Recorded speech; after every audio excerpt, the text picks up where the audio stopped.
আজকে আমরা তোমাদের ক্লাস 11 এর সেকেন্ড সেমিস্টারের একটি অন্যতম গুরুত্বপূর্ণ চ্যাপ্টার, যেটা আগের দিন আমরা শুরু করেছিলাম এবং যার ইতিমধ্যে তোমরা দুটি পার্ট পেয়েছো, জিমি ভ্যালেন্টাইন। সেই জিমি ভ্যালেন্টাইনের আজকের থার্ড পার্ট থেকে আমরা কন্টিনিউ করব। তো চলো দেখে নেওয়া যাক কি হচ্ছে।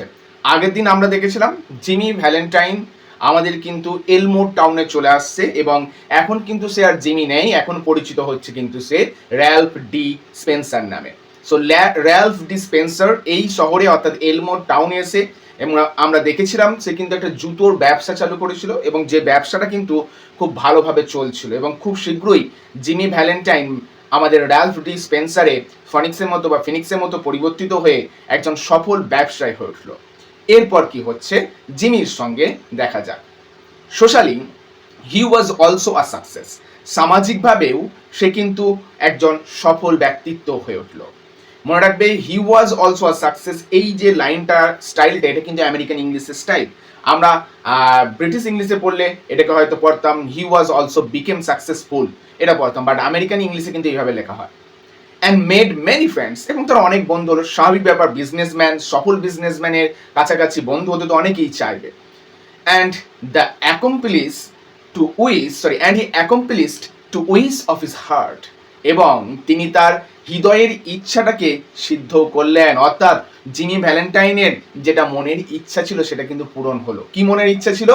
হি met Miss Annabel Adams. Jimmy Valentine Miss Annabel অ্যাডামসের সঙ্গে সাক্ষাৎ করলেন and became more and more captivated by her charms.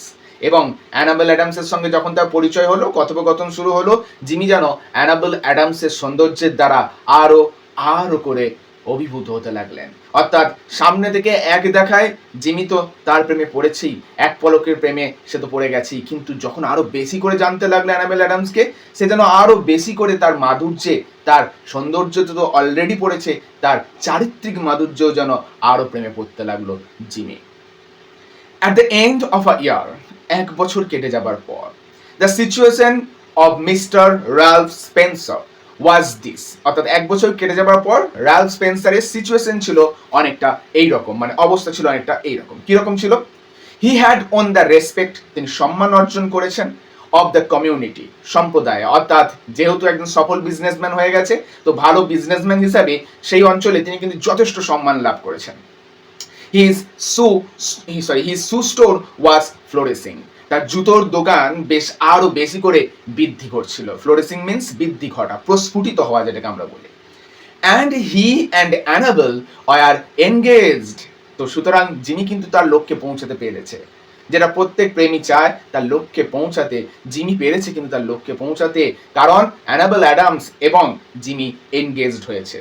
Two be married in 2 weeks, 2 সপ্তাহের মধ্যে তাদের বিবাহ হতে চলেছে। Mister Adams, the typical plodding country banker, Mister Adam অর্থাৎ অ্যানাবেল অ্যাডামসের পিতা, যার বৈশিষ্ট্য দেওয়া হয়েছে কিনা টিপিক্যাল প্লোডিং, অর্থাৎ গতানুগতিক ধারা বা পুরানোপন্থীতে যারা বিশ্বাসী হয় তাদেরকে বলা হয় টিপিক্যাল। আর প্লোডিং মানে বেশ হৃষ্টপুষ্ট দেহে, মানে মোটা সোটা যাকে বলা যায়। হ্যাঁ, কান্ট্রি ব্যাংকার অর্থাৎ দেশীয় ব্যাংকের মালিক, অ্যাপ্রুভড অফ স্পেন্সার, অর্থাৎ মিস অ্যানাবেল অ্যাডামসের পিতা আমাদের মিস্টার অ্যাডামস কিন্তু জিমিকে না অর্থাৎ র্যালফ ডি স্পেন্সারকে কিন্তু অ্যাকসেপ্ট করে নিয়েছেন। হয়তো বা জিমি হলে তাকে অ্যাকসেপ্ট করতেন না। আজকে আমরা তাকে আর জিমি বলে চিনি না, র্যালফ ডি স্পেন্সার বলে চিনি। অর্থাৎ স্পেন্সারকে তিনি অ্যাপ্রুভ করেছেন তার কন্যার স্বামী হিসাবে মেনে নেবার জন্য। Annabel's pride in him almost equaled her affection. This is the supreme true line. কি বলা হচ্ছে? Annabel's pride অর্থাৎ অ্যানাবেলের গর্ব, মানে জিমিকে নিয়ে যে অহংকার বা গর্ব, সেটা অলমোস্ট ইকুয়ালড হার অ্যাফেকশন, অর্থাৎ জিমির প্রতি তার যে অ্যাফেকশন বা আকর্ষণ আমরা বলতে পারি, যে টান, মানে ভালোবাসার যে টান, সেটার সমান সমান। এটা কিন্তু একটা যে কোনো সম্পর্কের ক্ষেত্রে ভীষণভাবে গুরুত্বপূর্ণ একটা জিনিস। সম্পর্কের মধ্যে যেটা সব থেকে গুরুত্বপূর্ণ জিনিস হওয়া দরকার, সেটা হচ্ছে গিয়ে একে অপরকে নিয়ে গর্ব বা একে অপরকে নিয়ে অহংকার, মানে একজনের প্রতি আরেকজনের বিশ্বাস। দেখো অ্যানাবেল কতটা বিশ্বাস করেছে আমাদের স্পেন্সারকে। অ্যানাবেল এতটা বিশ্বাস করে যে অ্যানাবেল স্পেন্সারকে নিয়ে গর্ব করে যে না, আমার স্বামী বা আমার উডবি হাজব্যান্ড একজন সৎ মানুষ, পরিশ্রম করে সে রোজগার করে। তার মানে অ্যানাবেল জিমিকে অর্থাৎ আজকে স্পেন্সারকে ঠিক কতটা ভালোবাসে। যার জন্য সে তাকে নিয়ে অহংকার করতে পারে। একজন নারী যখন একজন পুরুষকে নিয়ে অহংকার করতে পারে, তার মানে বুঝে নিও সেই পুরুষ কিন্তু সেই যোগ্যতা অর্জন করেছে। কারণ নারীর কাছ থেকে সম্মান পাওয়া একটা অত্যন্ত সম্মানের বিষয়, যে কারণে প্রত্যেকের উচিত আমাদের নারীকে সম্মান করে চলা, কারণ সম্মানই সম্মান ফিরিয়ে দিতে পারে। অসম্মান কখনো মানুষ গঠন করে না, যেটা জিমি কিন্তু পায়নি সেই সম্মান, আজকে পেয়েছে কিন্তু স্পেন্সার। কারণ স্পেন্সার সেই সম্মানটা বা মান্যতাটা দিয়েছে যেটা জিমি কোনোদিনও দিতে পারেনি। বেশ, এরপর দেখো কি বলা হচ্ছে। He was as much at home in the family of Mr. Adams and that of Annabel's married sister as if he were already a member. অর্থাৎ জিমি কিন্তু প্রায়শই মাঝের মধ্যেই মিস্টার অ্যাডামসদের বাড়িতে যেতেন, আবার অ্যানাবেল অ্যাডামস একজন দিদি ছিল, তাদের বাড়িতেও যেত, যেন অলরেডি মনে হতো যে আমাদের স্পেন্সার অলরেডি ওদের পরিবারের সদস্য হয়ে গেছে। দেখো বিয়ে থা সমস্ত কিছু ঠিক হয়ে গেছে, দুই পরিবার মানে আমাদের স্পেন্সারের কোনো পরিবার ছিল না ঠিক কথায়, অ্যানাবেল অ্যাডামসের পরিবার তো ছিল, তারা তো সকলে মান্যতা দিয়ে নিয়েছে, তাই যাতায়াত লেগেই থাকতো। মানে বিবাহ তো আর 2 সপ্তাহের মধ্যে হতে চলেছে, তাই প্রায়শই তাদের বাড়িতে সব যাতায়াত করতো স্পেন্সার। বেশ, ওয়ান ডে, একদিন জিমি স্যাট ডাউন, জিমি বসলো ইন হিজ রুম, তার ঘরেতে, অ্যান্ড রোট দিস লেটার, এবং একটি চিঠি লিখছে। দেখো লেখক কিন্তু বললেন জিমি স্যাট ডাউন, অর্থাৎ আজকে যখন চিঠি লেখা হচ্ছে সেটা কিন্তু স্পেন্সার লিখছে না, লিখছে জিমি। লেখক কিন্তু খুব সতর্কভাবে নামগুলোকে ইউজ করেছেন, যেখানে যেখানে স্পেন্সার দরকার সেই জায়গায় স্পেন্সার, যে জায়গায় জিমি দরকার সেই জায়গায় জিমি। মানে আজকে স্পেন্সারের আড়ালে লুকিয়ে থাকা জিমি একটা চিঠি লিখতে বসেছে। কি চিঠি লিখছে এবং কাকে লিখছে আমরা দেখতে পাবো। হুইচ হি মেইলড, যেটা সে পাঠাবে, টু দ্য সেফ অ্যাড্রেস, একটা নিরাপদ ঠিকানায়, of one of his old friends in Saint Louis, অর্থাৎ সেন্ট লুইসে তার একজন পুরাতন মানে অনেক পুরনো বন্ধু আছে, তাকে এই চিঠিটা লিখতে চলেছে জিমি। বেশ, দেখা যাক চিঠিতে কি লেখা হচ্ছে। এরপর দেখো পুরো চিঠিটা তোমাদের কিন্তু দেওয়া আছে, এই চিঠিটা কিন্তু আমাদের ভালো করে মুখস্থ করতে হবে ফর ব্রড কোয়েশ্চেন। দেখো কি বলা হচ্ছে। Dear old pal, pal means friend, American ইংলিশে প্যাল হলো বন্ধু। I want you to be at Sullivan's place, আমি তোমাকে সুলিভান প্লেসে চাই, অর্থাৎ সুলিভান একটা জায়গার নাম, সেই জায়গায় তুমি এসো, এটা বলা হচ্ছে। ইন লিটল রক, যেটা কোথায় অবস্থিত, লিটল রক টাউনে। নেক্সট ওয়েনেসডে, মনে রাখবে কবে আসতে বলছে, পরের বুধবার, নাইট রাত্রিবেলায়। অ্যাট 9 o'clock, কটায় আসতে বলছে, রাত্রি 9টা। তাহলে চিঠির প্রথম লাইনে আমরা জানতে পারলাম জিমি তার বন্ধুকে মানে সম্বর্ধনা জানাচ্ছে এবং জানিয়ে বলছে যে সুলিভান প্লেসে এসো, যেটা লিটল রক টাউনে অবস্থিত, এবং আসবে কবে, পরবর্তী বুধবার রাত্রি 9টায়। বেশ, I want you to wind up some little matters for me, আমি তোমার সঙ্গে কিছু ছোটখাটো জিনিসের নিষ্পত্তি করতে চাই, অর্থাৎ মিটিয়ে নিতে চাই। And also I want to make you a present, এবং আমি তোমাকে একটা উপহারও দিতে চাই। Of my kit of tools, আমি তোমাকে আমার ওই টুলস অর্থাৎ যে চুরি করার সরঞ্জামগুলো ছিল সেইগুলো উপহার দিতে চাই। দেখো তো একবার ভেবে দেখো, যে চুরির সরঞ্জাম জিমি কোনোদিন কারো হাত পর্যন্ত দিতে দিত না, আর সেই জিমির এতটা পরিবর্তন ঘটলো, সে তার চিঠিতে উল্লেখ করছে যে আমার এই কিট অফ টুলস তোমাকে কিন্তু উপহার দিয়ে দেবো। তাহলে ভালোবাসা পারে না এমন কোনো কাজ নাই। অ্যানাবেল অ্যাডামসের ভালোবাসা জিমিকে কিন্তু সম্পূর্ণরূপে রূপান্তরিত করে দিয়েছে। দেখো সেদিনের সেই চোর জিমি আজকের কিন্তু সেই প্রেমিক স্পেন্সারে পরিণত হয়েছে। আজকের তো সত্যি তার এই জিনিসগুলো কোনো প্রয়োজনীয়তা নেই, কি দরকার আছে তার সিন্দুক ভাঙার, আস্তে আস্তে সম্মানের সঙ্গে খাচ্ছে। দেখো এরপর কি বলছে, দেখো। I know you will be glad to get them, আমি জানি তুমি এগুলো পেয়ে খুব আনন্দিত হবে। You couldn't duplicate the lot for $1,000, এইগুলোর মধ্যে যা আছে এগুলোকে তুমি কোনোদিন ডুপ্লিকেটও করতে পারবে না যদি তুমি $1,000 খরচা করো। মানে ওগুলো তো আমার ইনভেনশন, আইডিয়াটাই তো আমার কাছে ছিল, তো তুমি তো ডুপ্লিকেট করতে পারবে না। সে বিলি, তাহলে বন্ধুর নাম কি, দেখো বিলি। তখন জেমি বলছে, Billy I have quit the old business, আমি আমার পুরানো ব্যবসাটা ছেড়ে দিয়েছি, মানে চুরি করাটা ছেড়ে দিয়েছি। আই ইয়ার এগো, 1 বছর আগে। I have got a nice store, আমি একটা খুব ভালো দোকান খুলেছি। I am making an honest living, আমি সৎ পথে রোজগার করছি, সৎভাবে বাঁচছি। And I am going to marry the finest girl on the earth two 2 weeks from now. দেখো এইবার এই লাইনটার মধ্যে জিমির ভালোবাসা প্রকাশ পাচ্ছে।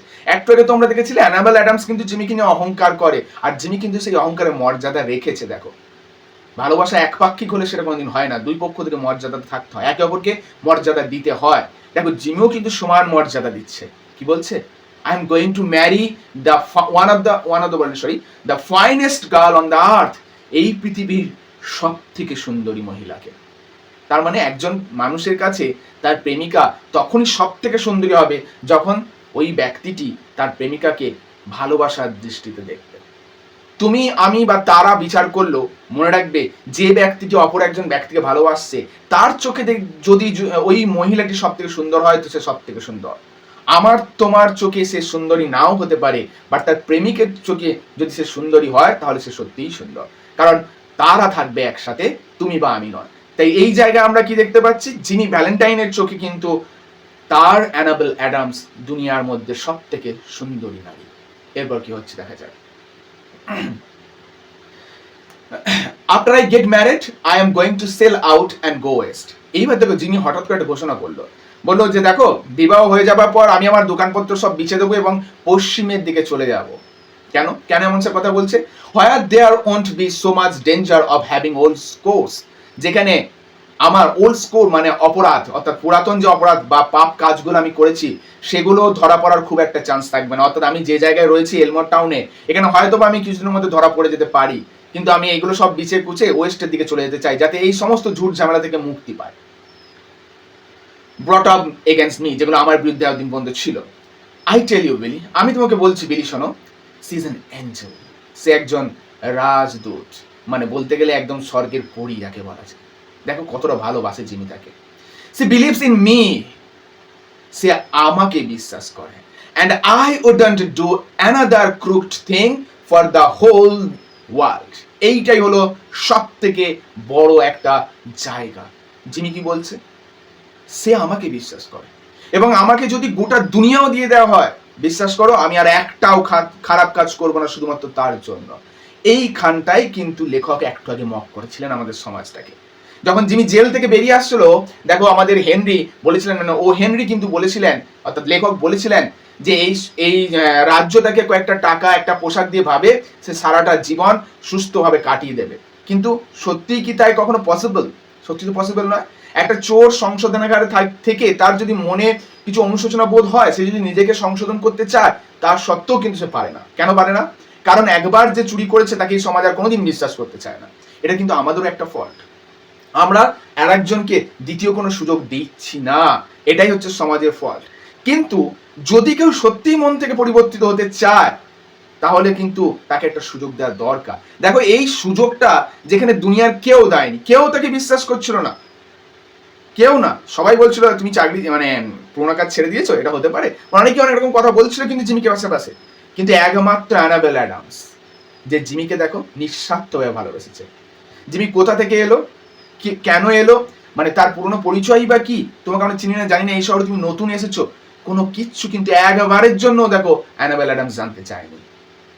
এই যে কনসেপ্টটা, নিঃস্বার্থতা, ভালোবাসার মধ্যে বিশ্বাস, এটা এমন একটা জিনিস, যদি একবার কোনো অবিশ্বাসী মানুষ, অর্থাৎ যাকে কেউ সবাই অবিশ্বাস করছে এমন মানুষকে কেউ যদি একবার ভালোবেসে বিশ্বাস করে, সেই মানুষ কিন্তু সারা জীবন তার বিশ্বাস ভঙ্গ করে না। কারণ যে একবার অবিশ্বাসের শিকার হয়েছে, সে যদি কারোর দ্বারা মনে প্রাণে বিশ্বাসের শিকার হয়, সে জীবনেও চাইবে না আর অবিশ্বাসী হয়ে উঠতে। এটা হচ্ছে মানব ধর্ম। আর মানুষকে সেই সুযোগটা দিই না, কিন্তু জিমি পেয়েছে সেই সুযোগ তার কাছে, অ্যানাবেল অ্যাডামসের কাছে। এই জায়গাটাই তাকে মুগ্ধ করেছে। তার জন্য সে বলছে আমাকে যদি গোটা দুনিয়াও দিয়ে দেওয়া হয় আমি আর একটাও অপরাধমূলক কাজ করব না। অর্থাৎ যদি বলা হয় যে সব তোমার এই পৃথিবীর, তার সত্ত্বেও আমি করবো না। কেন বলো তো? কারণ আজ তো জিমির কাছে অ্যানাবেল অ্যাডামসই তার ওয়ার্ল্ড, তার পৃথিবী। তাহলে সে অলরেডি তো পৃথিবীকে পেয়ে বসে আছে, আর কি দরকার এই বস্তুগত পৃথিবীকে পেয়ে তার? এরপর কি বলা হচ্ছে দেখো, be sure to be at Sully's, নিশ্চিতভাবে যেন তুমি ওই সুলি অর্থাৎ সুলিভান প্লেসে এসো। For I must see you, আমি যেন তোমাকে দেখতে পাই। I will bring along the tools with me, আমি এই যন্ত্রপাতিগুলো, টুলসগুলো, কিটসগুলো আমার সঙ্গে নিয়ে যাব। ইয়োর ওল্ড ফ্রেন্ড জিমি, তোমার পুরাতন বন্ধু জিমি। দেখো লেখা হলো ওল্ড ফ্রেন্ড জিমি, এখন তো সে জিমি নেই, এখন সে নিউ স্পেন্সার। তাহলে এই যে লেখকের ইউজগুলো, কত সুন্দর ইউজ দেখো টার্মগুলোকে, কি সুন্দর চিঠি। এই চিঠিটার মধ্যেই কিন্তু অ্যানাবেল অ্যাডামসের প্রতি জিমির ভালোবাসাটা আমরা দেখতে পেলাম। এরপরের অংশে কি আসছে দেখি, অন দ্য মনডে নাইট, সোমবারের রাত্রিতে, দেখো বুধবার যাবে কিন্তু আজকে সোমবার চলছে, সোমবার রাত্রিতে, after Jimmy wrote this letter, যখন জিমি এই চিঠিটা লিখেছিল, অর্থাৎ চিঠিটা কবে লিখেছিল জিমি? সোমবার রাত্রিতে। Ben price jogged unobtrusively into Elmore in the livery buggy. এরপর কি হলো দেখো, জিমি সোমবার রাত্রিতে চিঠিটা লিখেছে। বেন প্রাইস jogged unobtrusively অর্থাৎ নজর এড়িয়ে কিন্তু প্রবেশ করেছে, মানে চুপি চুপি কিন্তু বেন প্রাইস প্রবেশ করে গেছে ইনটু এলমোর। এইবার দেখো কিন্তু আমাদের বিষয়ের ঘনঘটাটা বাড়তে চলেছে। এলমোরে প্রবেশ করে গেছে অলরেডি কে? Ben price. এরপর কি হচ্ছে দেখি, এবং কিসে করে প্রবেশ করেছে না লিভারি বাগি অর্থাৎ ঘোড়ার গাড়ি করে। হি লঞ্চ অ্যাবাউট টাউন, সে উদ্দেশ্যহীনভাবে গোটা শহরে একটু ঘোরাঘুরি করছিল। উদ্দেশ্যহীন কি সত্যিই সে বেন প্রাইস? না, উদ্দেশ্য তার আছে, অর্থাৎ এমনভাবে ইতস্তত ঘোরাফেরা করছিল যাতে লোকজন তাকে দেখে সন্দেহ না করে। গোটা শহরটাতে বেন প্রাইস ঘোরাঘুরি করছে। ইন ইজ কোয়াইট ওয়ে, তার শান্ত ভাব নেই। দেখো বেন প্রাইসের মধ্যেও কিন্তু একটা সোয়াগ আছে। জিমি ভ্যালেন্টাইনের মধ্যে যে সোয়াগটা ছিল, সিমিলারলি বেন প্রাইসের মধ্যে কিন্তু একটা সোয়াগ আছে। সে কিন্তু শহরের মধ্যে শান্তভাবে গুনগুন করতে করতে গোটা শহরে ঘুরে বেড়াচ্ছে। আনটিল, যতক্ষণ না he found out what he wanted to know, যতক্ষণ না তিনি খুঁজে পাচ্ছেন যেটা এই শহরে তিনি জানতে এসেছেন। কি জানতে এসেছেন? From the drug store across the street of Spencer's shoe store he got a good look at Ralph D Spencer. তার মানে অলরেডি র্যালফ ডি স্পেন্সার অর্থাৎ জিমি ভ্যালেন্টাইনকে খুঁজে পেয়ে গেছে আমাদের বেন প্রাইস। এবং বেন প্রাইস জিমি ভ্যালেন্টাইনের দোকান অর্থাৎ স্পেন্সার সু এর উপর নজর রাখছে। কোথা থেকে?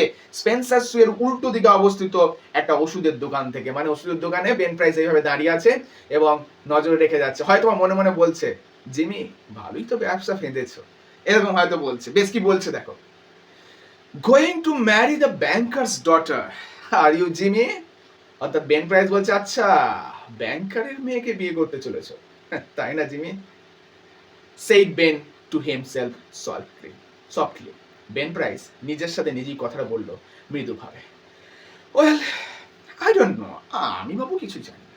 তার মানে এই কথাটার মধ্যে বেন প্রাইস কি একটা হিন্টস দিল বলো তো? বেন প্রাইস হিন্টস দিল, আচ্ছা তার মানে ব্যাংকারের মেয়েকে বিয়ে করতে চলেছে। এতকাল ব্যাংকে লুটপাট করে এলে, শেষে কিনা আবার ব্যাংকের মালিকের মেয়েকেও লুট করে নিলে। বলে হারিয়েছি, তোমার এলেম আছে বলতে হবে।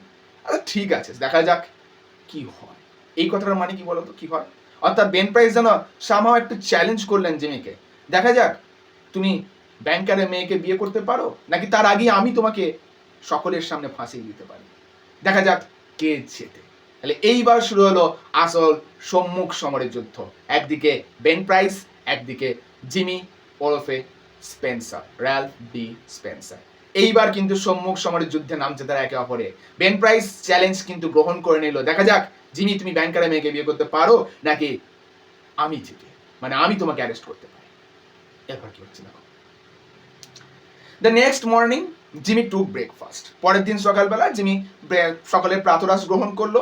অ্যান্ড দ্য অ্যাডামসেস, এবং অ্যাডামসেসরাও, অর্থাৎ জিমি অ্যাডামস অর্থাৎ অ্যানাবেল অ্যাডামসের বাড়িতে গিয়েছিল, সেখানে তার ব্রেকফাস্ট খেয়েছিল। He was going to Little Rock, অর্থাৎ সে কিন্তু আজকে যাচ্ছে লিটল রক টাউনে। দ্যাট ডে, সেই দিন, to order his wedding suit, বিয়ের জন্য ধরো জামা কাপড় কিনতে হবে, তো সেই ওয়েডিং স্যুটটা অর্ডার করতে কিন্তু যাচ্ছে। And buy something nice for Annabel's, এবং অ্যানাবেলসের জন্য কিছু একটা সুন্দর কিছু কিনে আনতে। প্রেমিকার জন্য কিছু তো নেবি, প্রেমিক বলে কথা। That would be the first time he had left town since he came to Elmore, এটাই ছিল প্রথমবার এই এলমোর টাউন ছিল অন্য কোথাও যাচ্ছে যতদিন সে এলমোরে এসেছে তারপর থেকে। অর্থাৎ এই এক বছর জিমি কিন্তু কোথাও যায়নি, প্রথমবার এলমোর ছেড়ে লিটল রকে যাচ্ছে, তাও বিয়ের জামা কাপড় অর্ডার করতে। বেশ, এরপর কি হচ্ছে দেখো। It had been more than a year now since those last professional jobs and he thought he could safely venture out. এটা প্রায় এক বছর কেটে গেছে এবং প্রায় এক বছর সে তার ওই পুরনো কাজ থেকে অর্থাৎ চুরি চামারি কাজ থেকে বিরত আছে। তাই জিমি ভাবলে এখন সে নিশ্চিন্তে যেতে পারে, আর মনে হয় পুলিশ আমার পেছনে পড়ে নেয়। কিন্তু জিমি তো আদৌ জানতো না বেন প্রাইস এখনো তার পেছনে পড়ে আছে। যাই হোক, জিমি ভাবলো এতদিনে সব ধামাচাপা পড়ে গেছে, এইবার আমি নিশ্চিন্তে ভেঞ্চার আউট করতে পারি বা ঝুঁকিহীনভাবে বাইরে যেতে পারি, এখন বাইরে অতটা ঝুঁকি নেই। বেশ, এরপর কি হচ্ছে দেখো।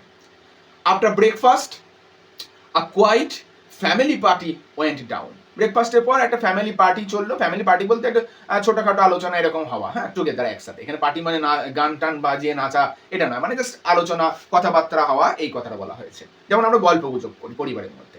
Mister Adams, Annabel, Jimmy and Annabel's married sister with her 2 little girls aged 5 and 9। এবার কাদের মধ্যে পার্টি হলো বা গল্প গুজব হলো, সেখানে কারা কারা উপস্থিত ছিল? মিস্টার অ্যাডামস উপস্থিত ছিল, অ্যানাবেল অ্যাডামস তো থাকবেই থাকবে জানা কথা, জিমিও আছে, এবং সঙ্গে ছিল অ্যানাবেল অ্যাডামস দিদি এবং তার 2 কন্যা, যাদের বয়স কিন্তু মেনশন করা আছে। একজনের বয়স 5, আরেকজনের বয়স 9। They came by the hotel where Jimmy still boarded. তারা ওই গল্প গুজব করার পর ওই হোটেলের কাছে এলো যেখানে জিমি এখনো কিন্তু থাকে, মানে ওই প্লান্টার্স হোটেলের সামনে এলো। বেশ, boarded and he ran up to his room and brought along his suitcase। তারপর ওখান থেকে নামলো, নেমে যিনি তার ঘরে গেল রুমটাতে, সেখানে গিয়ে কিন্তু সুটকেসটা নিয়ে এলো। এটা কোন সুটকেসটা? সেই সুটকেসটা যেটাতে তার চুরির সরঞ্জামগুলো আছে, কারণ মনে আছে এটা তার বন্ধুকে কিন্তু দেবে আজ লিটল রক টাউনে।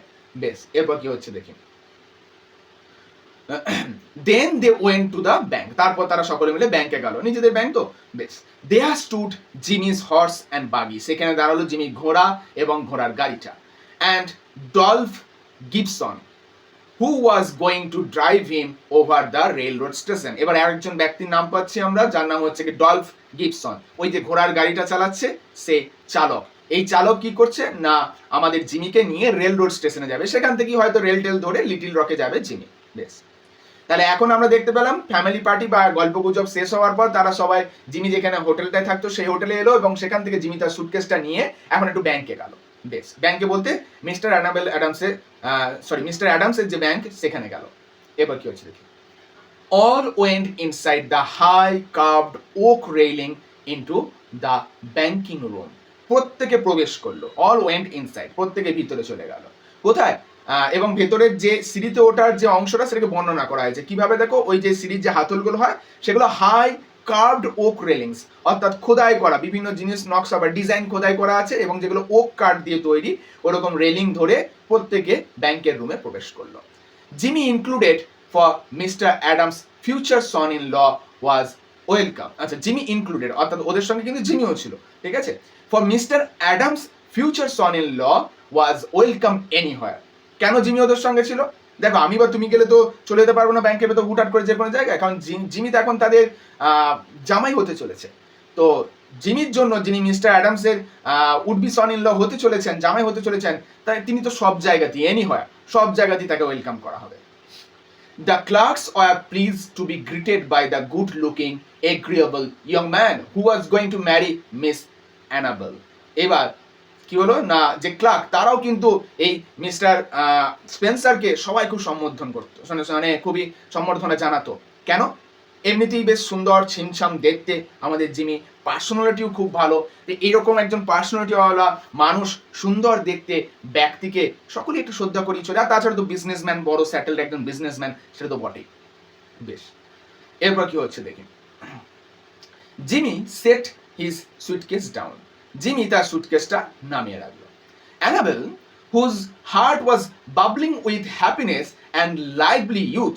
অ্যানাবেল, যার হৃদয়ে তখন বাবলিং অর্থাৎ টকবক করছে, মানে আনন্দে আত্মরা হয়ে উঠেছে, হ্যাপিনেস আনন্দে, অ্যান্ড লাইভলি ইউথ, এবং যে খুব প্রাণবন্ত। দেখো, প্রাণের মানুষকে পেলে কে না প্রাণবন্ত হয়। অ্যানাবেল তো তার প্রাণের মানুষ জিমিকে পেয়ে গেছে, কারণ পরিবার থেকে মেনে নিয়েছে। এখন তো তাই অ্যানাবেল খুব খুশি, তার প্রাণের মানুষের সঙ্গে সে থাকতে পারছে।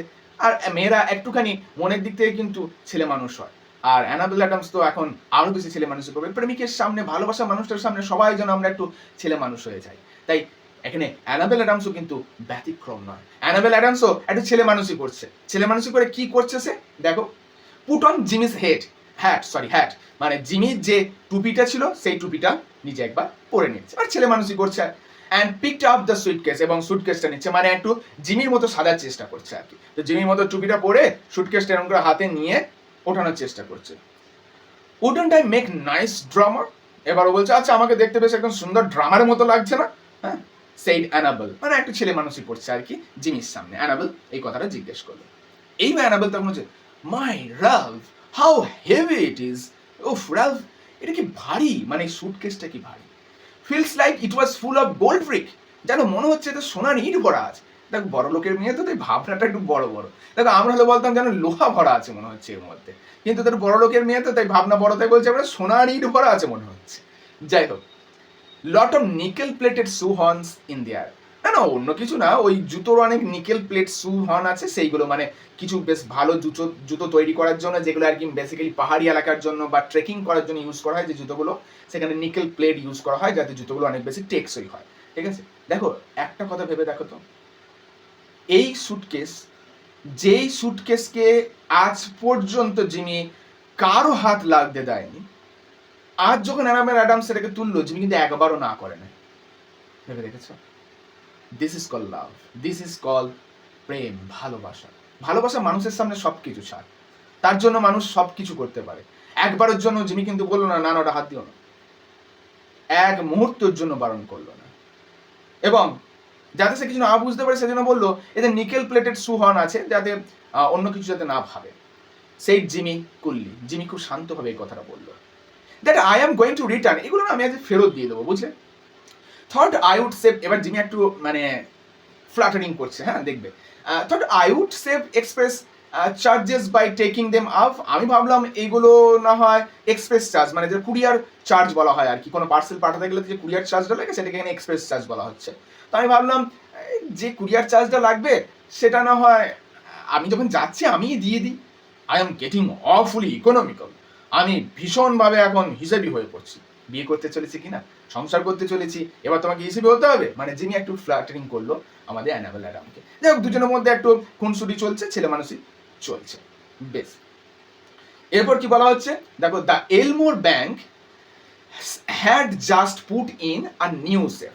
এলমোর ব্যাংকে সদ্য একটা নতুন সেফ, মানে ওই যে ভল্ট যেগুলো টাকা পয়সা রাখার জন্য হয় না, সেটা এসেছে। Mister Adams was very proud of it. Mister Adams এই সিন্দুকটাকে নিয়ে খুব গর্বিত। কেন গর্বিত?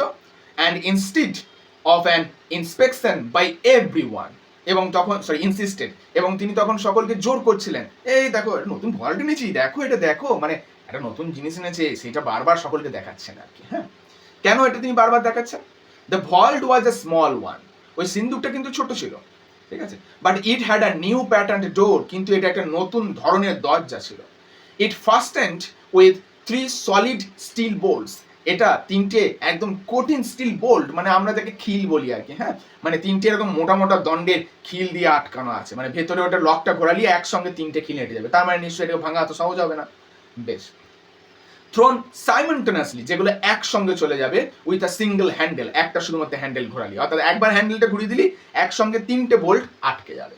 বেশ, এরপর কি বলা হচ্ছে, and had a time lock, এবং এর মধ্যে কিন্তু একটা টাইম লক আছে, তাহলে শুধুমাত্র বোল্ট আছে তাই না, অর্থাৎ একটা নির্দিষ্ট টাইম দিয়ে দিলে সেই টাইম ব্যতীত অন্য সময় খুলবে না, বা সেই টাইমটা যদি ঠিক করে না জানা যায় অন্য কেউ খুলতেও পারবে না, এমন ভাবে টাইম লকটা করা আছে। বেশ। Mister Adams beamingly explained its working. Mister Adams মানে একেবারে বিমিংলি বলতে বেশ এক্সাইটেড হয়ে, বেশ মানে উদ্ভাসিত হয়ে, বা বলতে গেলে একেবারে উত্তেজিত হয়ে কিন্তু তিনি এক্সপ্লেন করছেন, ব্যাখ্যা করছেন এর কাজগুলো, দেখো এটা করলেই হয়, এটা এরকম ভাবে লক করতে হয়, একসঙ্গে এই হয়, অর্থাৎ এতক্ষণ আমরা যে পড়ে এলাম সেই বিষয়গুলো তিনি সকলকে ধরে ধরে বলছেন। বেশ। টু মিস্টার স্পেন্সার, এবার কাকে বলছেন? মিস্টার স্পেন্সারকে কে বলছেন, ঠিক আছে, who showed a courteous but not too intelligent interest. এবার সকলকে তো বললেন, পাশাপাশি মিস্টার স্পেন্সারকেও কিন্তু আমাদের মিস্টার অ্যাডাম এসে বলছেন যে দেখো স্পেন্সার, এই যে বলটা না এটা এরকম কাজ করে, একবার ঘোরালি 3টে লক লেগে যাবে, বুঝেছো, আবার টাইম সিস্টেম আছে, এই যে টাইম লক না দিই আবার কেউ খুলতেও পারবে না, যেগুলো কিন্তু মিস্টার স্পেন্সার খুব কর্টিয়াসলি, ভদ্র এবং বিনয়ীভাবে শুনছিলেন, but not too intelligent interest, মানে খুব একটা আগ্রহ নিয়ে তিনি শুনছিলেন না। তার কারণটা কি একবার মনে করে দেখো তো, who is this Spencer? This is Jimmy, যে শুধুমাত্র একটা ড্রিল করে সব কাজ ছেড়ে দিত, তাকে দেখাচ্ছে এই ভল্ট, এটা তার হাতে ময়লা, কিন্তু কি শ্বশুর মশাই তো, তাই ভদ্রতার খাতিরে জিমি ওখানে দাঁড়িয়ে খুব নম্রভাবে শুনছে, আর হ্যাঁ হ্যাঁ বলে যাচ্ছে, মানে খুব একটা ইন্টারেস্ট নেয় ও, খুব জিমি খুব ভালো করে জানে, আরে মশাই আপনি যা দেখাচ্ছেন দেখান, ওটা আমার বাঁ হাতের খেলা, ওটা আমার বাঁ হাতের খেলা, আমি যখন তখন ওকে খুলে দিতে পারি, তাই তো, এটা তো জিমির কোয়ালিটি, আমরা জানি সবাই। যাই হোক, তবু ভদ্রতার খাতিরে দেখতে হবে শ্বশুর মশাই দেখাচ্ছে বলে কথা। এরপর কি হচ্ছে দেখো, the two children May and Agatha, ওই যে দিদির 2 সন্তান ছিল, এবার তার নাম আমরা পেতে চলেছি, তাহলে 2 সন্তানের নাম কি? মে এবং Agatha. Were delighted by the shining metal and funny clock and knobs. ওই যে সুন্দর বলটা ছিল সেটা কিন্তু একেবারে শাইনিং মেটাল, নতুন এসেছে তো চকচক করছে, সেই শাইনিং মেটাল দেখে, আর ওই ক্লক ক্লক ঘড়ি টড়ি রয়েছে ওই সব দেখে, আর নব ওই যে ঘোরানোর জন্য যে দণ্ডটা আছে ওইগুলো দেখে এরা কিন্তু খুব ইন্টারেস্ট পেয়ে গেল, ভালো খেলার জিনিস তো, এটাকে নিয়ে খেলি। ওদের বেশ মজা লাগছে, বাচ্চা ছেলে তো, বাচ্চা ছেলে দেখবে শাইনিং জিনিস এরকম এরকম ছোটখাটো জিনিসগুলো নতুন নতুন দেখলে কিন্তু খুব ইন্টারেস্টেড হয়ে পড়ে। বেশ, এরপর কি বলা আছে দেখো, while they were thus engaged, Ben Price sauntered in and leaned on his elbow casually. অর্থাৎ সকলে যখন এইসব নিয়ে ব্যস্ত, বেন প্রাইস টুকটুক করে প্রবেশ করেছে ব্যাংকে, এবং সন্টার মানে হচ্ছে মন্ত্র বইতে একটু আস্তে আস্তে আর কি, অ্যান্ড লিন্ড এবং ঝুঁকে আছে, অন হিজ এলবো অর্থাৎ কনিয়ের ওপর ভর করে, looking casually inside between the railing, অর্থাৎ রেলিং এর ভিতরে কি হচ্ছে না হচ্ছে বেন প্রাইস খুব ক্যাজুয়ালি এইভাবে বসে দেখে যাচ্ছে, মানে just look at his attitude, কত শান্ত, পুরো বিষয়টা শান্তভাবে অবজার্ভ করে যাচ্ছে, এবং ও কিন্তু ওয়েট করে আছে শুধু। দেখো কি বলা হচ্ছে, হি টোল্ড দ্য টেলার, তিনি ক্যাশিয়ারকে বললেন, that he didn't want anything, আমার কিছু চাই না, আমি জাস্ট দাঁড়িয়ে আছি। He was just waiting for a man he knew, আমি একজন ব্যক্তির জন্য অপেক্ষা করছি যাকে আমি চিনি। দেখো কথাটা কি, দেখো তো, I am waiting for a man hmm I know, অর্থাৎ আমি একজন ব্যক্তির জন্য অপেক্ষা করছি যাকে আমি চিনি বা চিনতাম। তার মানে বেন প্রাইস অপেক্ষায় আছে কখন স্পেন্সারের আসল মুখ সকলের সামনে আসবে, যেই আসবে অর্থাৎ স্পেন্সার যখনই হয়তো বা টাকার লোভ সামালতে পারবে না, আমি ওকে সঙ্গে সঙ্গে অ্যাকসেপ্ট করব বা অ্যারেস্ট করব, অর্থাৎ যখনই বেন প্রাইস থেকে সে জিমি হয়ে উঠবে আমি তখনই সামনে আসবো। তার মানে Ben price is also waiting for a chance, একটা সুযোগ পায়, আমি দেখছি জিমিকে সে কত বড় ব্যক্তি। দেখো বেন প্রাইসের মত কি বলছে, যে দেখো চোর কিন্তু এত টাকা সামনে থেকে দেখলে হয়তো বা লোভ নাও সামালতে পারে, কিছু তো একটা অঘটন ঘটে যেতেই পারে, দেখি না কি হয়। তাহলে আজকে আমরা এইখান পর্যন্ত শেষ করলাম, পরের দিন দেখবো বেন প্রাইসের অপেক্ষা আদপেও কি শেষ হলো নাকি অপেক্ষাটা অপেক্ষায় রয়ে গেল। পরের দিন আমরা বাকি অংশটুকু কন্টিনিউ করবো।